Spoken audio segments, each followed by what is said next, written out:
Good evening. Allow me to start by introducing myself as the one they call Denise Jones. Let us now have a moment of silence for those of us who have hurt ourselves and are now in casts. Thank you. Now that you have my full attention, I will reveal exactly what happened and how I broke my ankle. Now that I have that wanker hat off, I can exactly tell you what happened. It started on a Wednesday. Wednesday morning I went to work, and I was serving this table of about 4 huge black guys and 1 really thin old guy, and I didn't realize who they were until they had actually told me after, and that they were basketball players for the Washington Wizards. And because I was such a glowing waitress, the old guy pulled me aside and said, "What's your name? You've been a really wonderful hostess and we'd like you to come along to the basketball game tonight." And I says, "Oh, I've never been to a basketball game before, so yeah, sure," like they're playing the Celtics. So I got the tickets, and then I went back to the bar and I told the person who I was working with, her name was Tracy, and she told me that, I think that guy was asking you out on a date, and I didn't believe it because the fella was nearly 70. So there was a fella that was sitting at the bar drinking all day. He was drinking Magner's cider, and he had about 8 of them throughout the whole evening, and he was the spitting image of Morgan Freeman, and he kept telling me that, "Yo, that dude asking you out on a date, he got your number, he fly, he fresh, he got your number." So he got my number, but I don't think it was a date. So what was his name? Jim, I think his name was. So I gave Jim my number, and Jim gave me his, and he texted me and said that he managed to get the tickets, which was really cool. And to avoid any kind of awkward dateness thing, I asked him, is it okay if I bring my dad? And Morgan Freeman lookalike just killed himself laughing. He was like, "You got it, girl, you fresh, you fresh." And because I'm not black, I don't really understand what that means, but anyway, moving on, finished work, had a few pints, went to the basketball with Dad, and came back to Barracuda Tavern where I work, had a few more pints, and we're drinking this stuff called rum chata in the shots. It's kind of like a cinnamony eggnog kind of beverage. It's really nice. And then Dad's housemate arrived and continued to have a couple more pints. I think I only really had 6 or 7 throughout the whole night.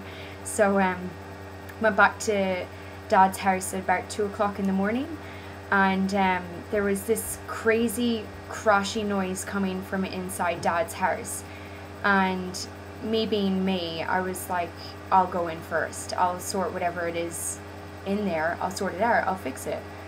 So I got in there. Boar, it was massive. It was like the size of Fitzy's head. It was just roaring about the whole apartment, and I says, "Look, just settle down. There's no need to get all hyperactive in North End. It's a relaxing kind of environment. Let's just sit down and have a cup of tea." And I fell over. The wild boar didn't even touch me. I don't know what happened. I just kind of blacked out. But I think the wild boar died. So that's what happened. But then this other time, it was the same Wednesday, and the basketball thing did happen.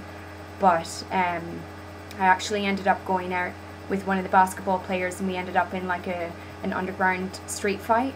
And like this guy was 7'5" or something like that, and he challenged me to breakdancing. So I've like fully engaged in it and tore up the dance floor, hit the guy's head, and my ankle was broken.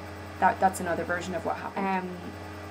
But I also recall that I was hand gliding in Montreal, and I crashed into a pterodactyl. But I managed to land on my right leg, but my left leg, the pterodactyl bit it. I don't know. Who wants to hear about those kind of stories anyway? Like, I ended up with a broken ankle. It's really tragic, and now I'm in a purple cast. And yeah, so that's the story. So you don't need to pull me aside and ask me what happened, because I don't want to have to repeat myself again. Okay, you can decide whichever story you want to believe: the wild boar, cage fighting, breakdancing, or the pterodactyl. It's up to you. But thank you for your time. I appreciate it, and it's good to see everybody.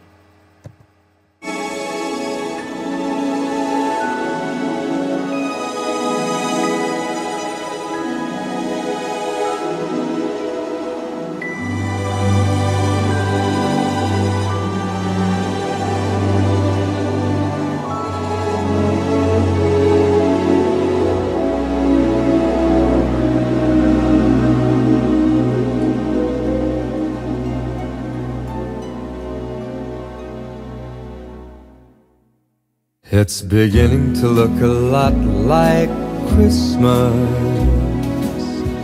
everywhere you go.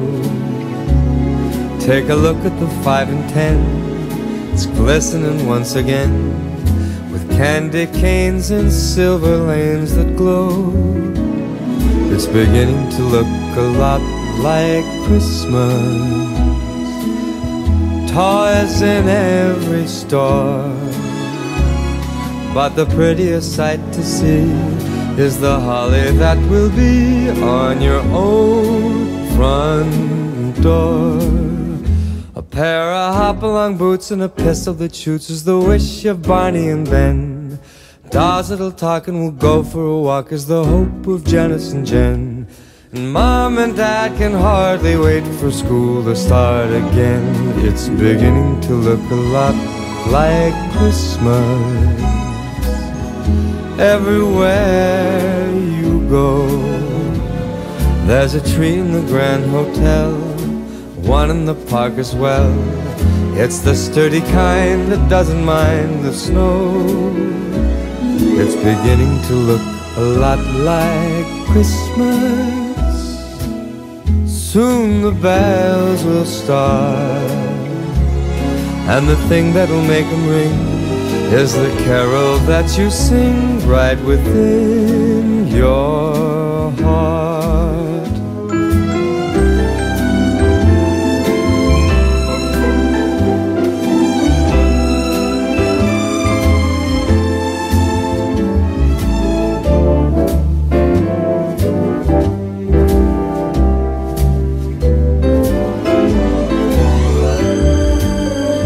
It's beginning to look a lot like Christmas. Toys in every store, but the prettiest sight to see is the holly that will be on your own front door. Sure, it's Christmas once more.